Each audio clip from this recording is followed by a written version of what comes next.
Good morning, good afternoon, good evening. This is Alan Burgos from the hashtag Walk with Lan channel. Welcome and welcome back to our channel.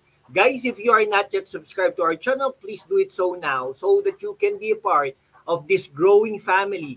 Officially, we are now 8,117 and konti na lang guys. Mag na 9,000 subscribers na tayo. Thank you so much. God bless you all.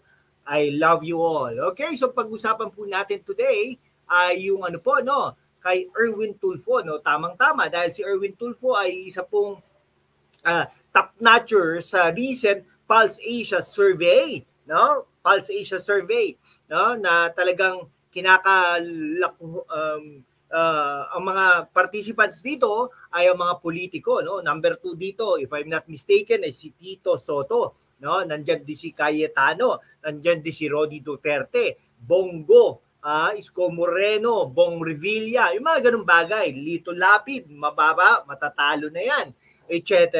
Okay? Ito po yung mga politikong kasama dyan. No? It so happen na number 1 po si Erwin Tulfo. Pamilyar na po ba kayo dyan? Tulfo, kapatid po yan ni Raffy Tulfo. Okay? Na nandyan sa Senado. Okay? Ngayon, tatakbo pa si Ben Tulfo. So, tatlo na silang Tulfo. Pero ito po ay hindi po related sa eleksyon. Sabi po, parang nagpapasikat na rin si Congressman Erwin Tulfo ng ACT-CIS. Sabi niya, mga scammers, walang puso, no? Talagang yari kayo dyan, mga scammers. Walang puso para sa mga seniors, PWDs from scams. No, Congressman, hindi lang po walang puso itong mga scammers na ito, hindi lang po sa seniors, PWDs, pati po yung mga pangkaraniwan tao, no? Yung mga middle income, pati yung mga mayayaman dyan, na ini-scam din nila, okay? Hindi po lang pang senior, pang PWD, no?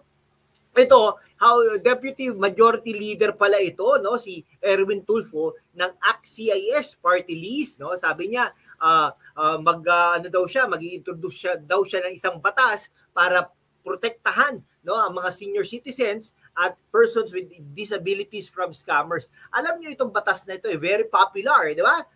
Alam na natin bakit nga ganoon. Bakit po siya nag-i-introduce ng mga bills na ganito? Dahil po napapabalitan, tatakbo na ito bilang senador ng Pilipinas at number 1 naman po yan sa mga surveys, di ba? Siyempre, ano pa bang intention mo, di ba? Kundi tumakbo, no? Ganun po mga politiko.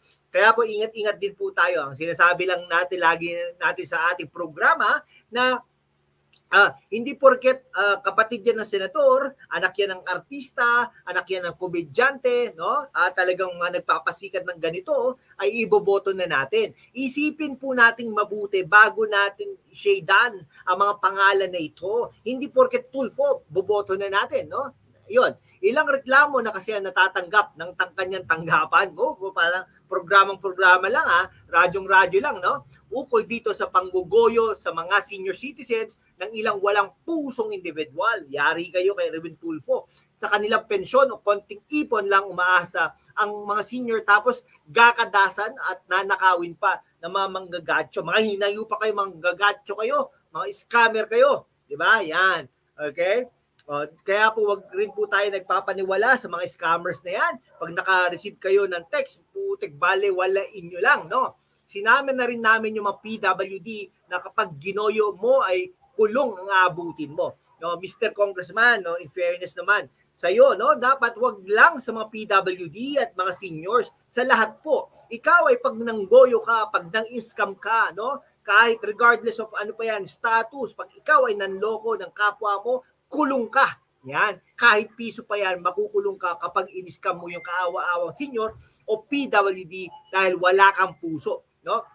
Congressman, hindi lang po sa PWD at hindi lang po sa mga senior, kundi sa lahat. Pag ikaw ay nag-scam, yari ka, kulong ka. Ganun dapat. Kahit piso pa yan, kulong ka. Kahit sino pa ang in-scam mo. Mga hinayo pa kayo, mga scammer kayo. Yan. Putik kayo, napapakain niyo yung mga pamilya niyo, mga scammer kayo, mga grabe, mga hinayo pa kayo. Sabi ni Tulfo, no, talagang sabi niya, under yung measure na gusto niyang i-introduce, yung mga scammers will face a penalty of 3 to 6 years in jail. no? Dapat lang, no? Okay? Kahit hindi po yung mga seniors, lahat po pag nag-scam ka, no? Pag ikaw ay nanggoyo ng kapwa mo, kulong ka, putik ka, mga hinayu pa kayo, no? Depending on the amount involved. Aside from a penalty of not less than 500,000 pesos or equivalent to the damages incurred by the victim. Putik na yan, yari kayo, no? Mga scammer kayo.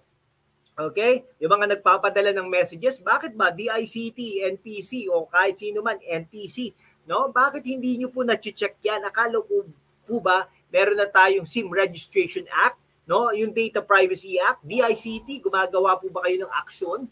Masyado kasi vulnerable mga senior citizen at ang mga kapansanan na may panluloko ng ilan dahil na rin kahinaan dala ng kanilang edad o kapansanan. Tama nga po naman yan. So dapat may malasakit din po tayo. Pero dapat pangkalahatan. Pag ikaw ay nang scam, putik ka, hinayupa ka. We need to protect our elders sa PWD sa panahon ngayong usong-uso mga scammer. No, sabi nga, pag may event, may scam yan. No? Kaya nga dapat wag tayong nang i-scam. No? Yari kayo. No? Tulfo said he will file the measure on July 15. Bakit July 15 pa? No? Bukas na. No? Also authors of the measure are ACT-CIS Representative Edvic Yap, no? Itong Edvic Yap, ito yung kapatid ni ni Eric Yap na ngayon ay district congressman na, no? Jocelyn Tulfo, yan, Benguet Representative Eric Yap, and siyempre, no, Quezon City Representative Ralph Wendell Tulfo. Tingnan nyo, Tulfo Corporation ito. Okay, O, di ba? Parang ganon. Bakit po ba? Si Edvic Yap, kapatid po yan ni Benguet Representative Eric Yap. No? Yan po si Benguet Representative Eric Yap ay kaibigang matalik yan ng mga Duterte. No? Ewan ko bakit ganon. No? Dati rin po yan sa Committee on Accounts. No? Si Eric Yap ay dating, no? Dati pong party list representative ng ACT-CIS.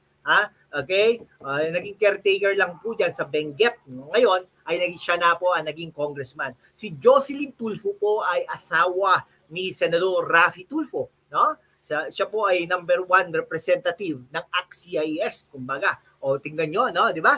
O, ngayon, si Wendell Tulfo naman, Ralph Wendell Tulfo, anak naman ni Raffy Tulfo at ni Jocelyn Tulfo. Yan. Okay? Nanalo po yan against Castelo, no? Ito si Ralph Wendell Tulfo. Ayan, Okay, sige po. Okay, sige, maraming salamat po sa inyong lahat, Kung umabot ka naman dito sa video na ito, maraming salamat po sa inyo. Please keep on sharing, please keep on supporting, and please continue supporting our channel, no? And continue subscribing our channel. Sige, hanggang dito na lang po mga kaibigan ko. Maraming salamat po sa inyong lahat. God bless you all.